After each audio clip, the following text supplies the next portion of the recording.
Hello guys, welcome to my second video on circle theorems. Now, on your screen there are 6 circle theorems, and if you look at the first one, it says angle between a tangent and a radius is 90. So in the first video, we mentioned that a radius is a line running from the center of the circle and touching the circumference, okay? And even in the first video, we learned what a tangent line is. So if you have a radius meeting a tangent line, the angle they make between them is 90 degrees, all right? Now, theorem number 2, which is just on the right side of that, it says angle in a semicircle is 90 degrees. Now, a semicircle is just half of a circle, like that, okay? So if you look at that diagram, you have AB, which acts as the diameter of that circle, and it's making some angle inside the semicircle. Now, angle inside the semicircle is 90. In other words, angle subtended by a diameter is 90 degrees, okay? And it doesn't matter whether it's subtended towards the top side of that circle or towards the bottom, the lower side like this. It would still be 90 degrees, okay? Now, the third theorem says angles in the same segment are equal. Now, if you understood the first video, a segment is a part of the circle that is created by a chord, all right? Don't worry, guys, I'll paste the link to the first video just below the descriptions of this one so that you can understand parts of the circle before you can watch this video. So angles in the same segment are equal. If you look at AB, they are making certain angles in that upper segment of the circle. So those 3 angles are all equal, okay? Now, you need to note that it doesn't always have to be 3 angles. It can be just 2 angles only. So long as they're subtended in the same segment, they should be of the same size. The fourth theorem there says that angle at the center of a circle is twice the angle at the circumference. Now, arc AB is making angle X at the circumference, okay? The same arc AB is making angle 2X at the center. So you're being told that at the center, that angle should be twice the angle subtended at the circumference, okay? So another way of drawing this theorem would be like this. Okay, don't worry, my circle is not that perfect. You can have AB making an angle there.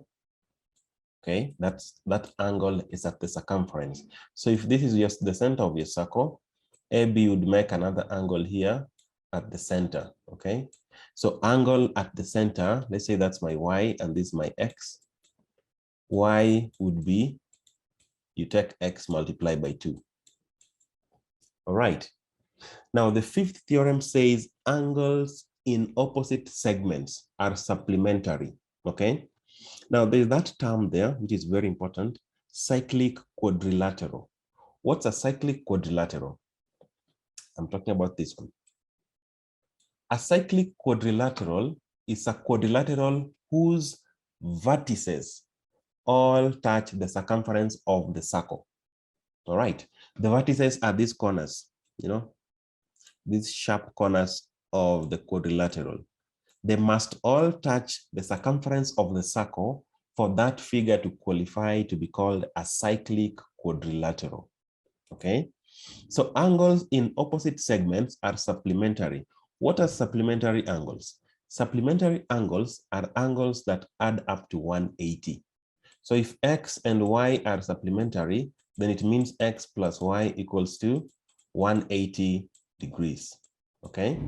So now, another way of putting this theorem right here is that opposite angles in a cyclic quadrilateral add up to 180. Or you can say opposite angles in a cyclic quadrilateral are supplementary. Let me try and write that.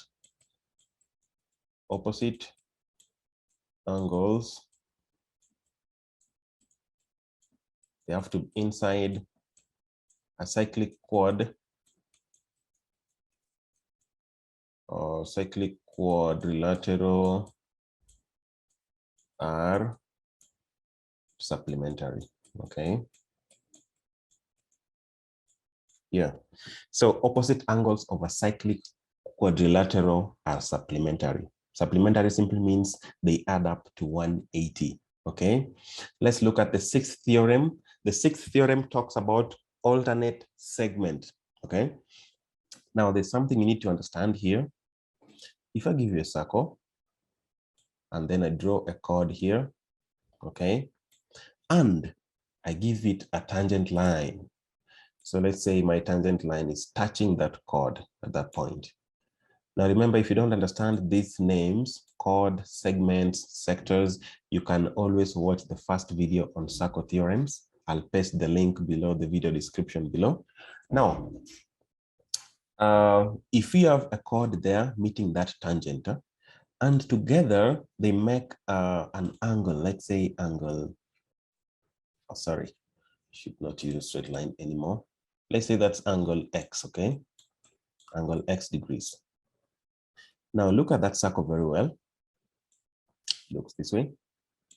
And the angle is made in this segment, okay? So the other segment becomes the alternate segment, okay?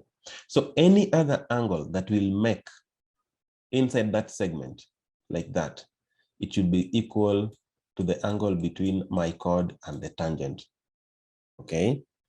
So if you look at this diagram, those red angles, you know, the 64, if you can see very well, I think that one is a 64.